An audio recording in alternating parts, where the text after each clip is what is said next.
बेयावहाय दिनै जोङो सिफुं हारिमु आफादनि 10थि जोनोम सान बेयाव फालिदों लोगोसे सिफुं हारिमुआरि फोरबो मोनसे लाफादों।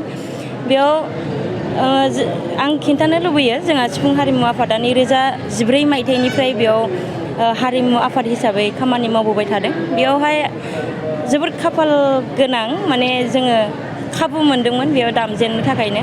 बेयाव आङो सिफुं सुनो सोलोंनो थाखाय खाबु मोनजेनदों। बेयाव सिफुं सोलोंजेननायनिफ्राय आं दिनैसिम गोबां माने सोलोंबोबाय गोबां फोरोंगिरिफोरनि अनसायनाय मददाव आङो सोलोंबोबाय। नाथाय आं दासिमबो गावखौनो सासे रोंगौसार सिफुंगिरि बायदि आङो मोना। माने सोलोंनांगौ माबा आद्रा दंबावो बायदि मोनो आरो सोलोंनांगौ गोबांबो दंबावो। जोङो बेयावहाय हारिमुनि माखासे बिथिंफोरा माने हरखाब सोलोंनानै हरखाब फोजोबजानाय बेफोरबायदि नङा। बेनिखायनो आङो बुंगोन जे आं जेसेबां माने हायो उनसिमहालागैबो आङो हारिमुनि माखासे सोलोंनांगौ बिथिंफोरखौ आं सोलोंलांबाय थागोन।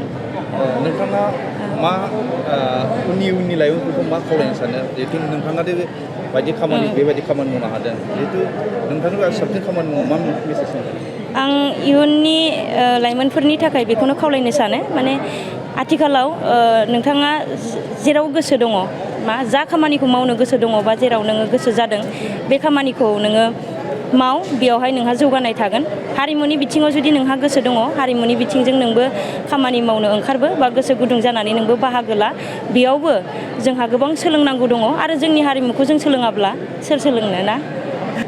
जोङो सिफुं हारिमु आफाद हिसाबै थांनाय 2014 मायथाइयाव रौमारि हालामावहाय जोनोम मोनदों।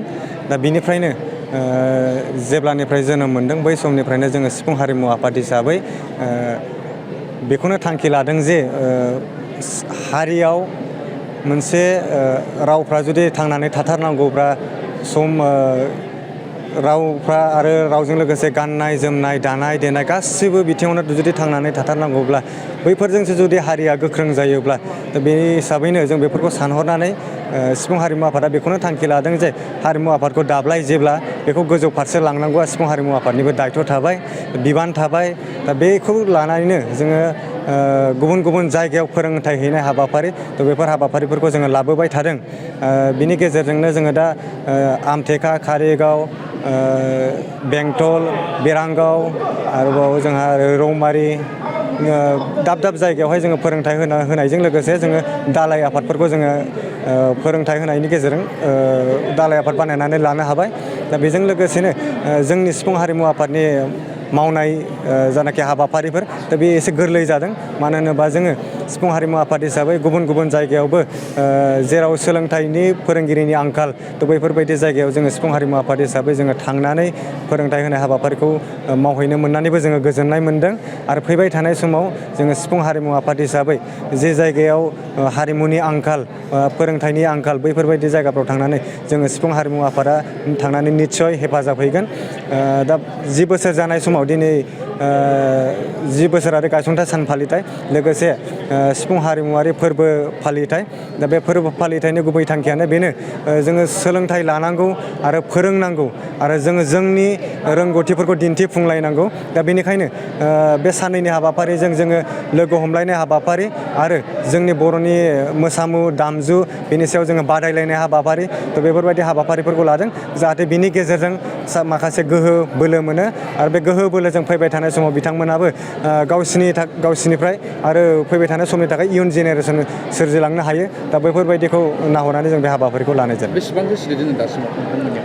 जोंनियाव दा रेगुलारलि बुंनो थाङोबा जोङो 300सोनि बारा दङ। नाथाय बेनो फरायसाफोरजों जोङो बांसिन लोब्बा लानानै खामानि मावनाय जायो। बेनिखायनो दा दिनै बयनिबो स्कुला जागायगोन आरो बेयावहाय माखासे स्टुडेन्टफ्रा थानाया गोनांथार हिसाबै आरो माखासे सात्रफ्रा फैनो हायाखै। दा बेनिखायनो थानाया गोनांथार हिसाबै आरो माखासे सात्रफ्रा फैनो हायाखै। दा बेनिखायनो बिथांमोना फैनो हायोबा बिथांमोनाबो खोब गोजोननाय मोनगौमोन। जियानो जा फैबाय थानाय समाव बिथांमोननोबो जोंनि फारसेनिफ्राय सिफुं हारिमुनिफ्राय जोङो माखासे थुलुंगाखां बाथ्राफोरखौ जोङो बिथांमोननो होगोन। जोंनि गोरों गोरों मेलेमजिबि बिथांमोनखौ जोङो लोगो हमलाय होनानै बिथांमोननो थुलुंगाखां होनाय हाबाफारि जों बेफोरखौ लालांबाय थागोन। जोङो सिफुं हारिमु आफाद हिसाबै नाजालांबाय थागोन। नोंथांमोना जे हारिमुनि खामानि मावदों बेबायदि खामानि हाबा मावनाय जों मैयानि सानाव जोङो नुनो मोनदों दि एबा दाख्लैनि सानाव जों नुनो मोनदों दि माखासे बर'नि हारिमुफोरखौ GI खालामनायनो होनाय जाबाय सरकारा। दा माबायदि मोनो नोंथांमोना हारिमुनि खामानि बेबायदि मावनायाव बेफोरबायदि मेसेज मोना? जोङो सिफुं हारिमु आफाद हिसाबै जों बेनि बेलायावहाय खोब गोजोननाय दङ। मानो होनोबा जोंनि बर'नि समाजावहाय जोङो नाजाबोबायल' थादों, जुजिबोबायल' थादों, खिन्थु गावनि आंगोथार होननानै जोंहा माखासे सरकारि लेभेलावहाय जोंहा रेकर्ड गैया। दा जोङो जोंनिल' आंगोल' होनबाबो जुदि सरकारि भाबै जुदि रेकर्ड थायाबा फैबाय थानाय समाव बेफोरो माने गोमालांनो हागौ। दा बेनिखायनो बेखौहाय जोंहा जोबोद गोजोननाय दंदि फैबाय थानाय समाव जाहाथे बेफोरो जों गैयाबाबो सोरबा गैयाबाबो बे सरकारि भाबै रेकर्ड जाखाबाय हिसाबै बे थाबाय थासिगोन। आरोबाव जोंनि बर'नि गोबांथार माखासे GI टेगआव आरो माखासे थाबावनांगौ दङ।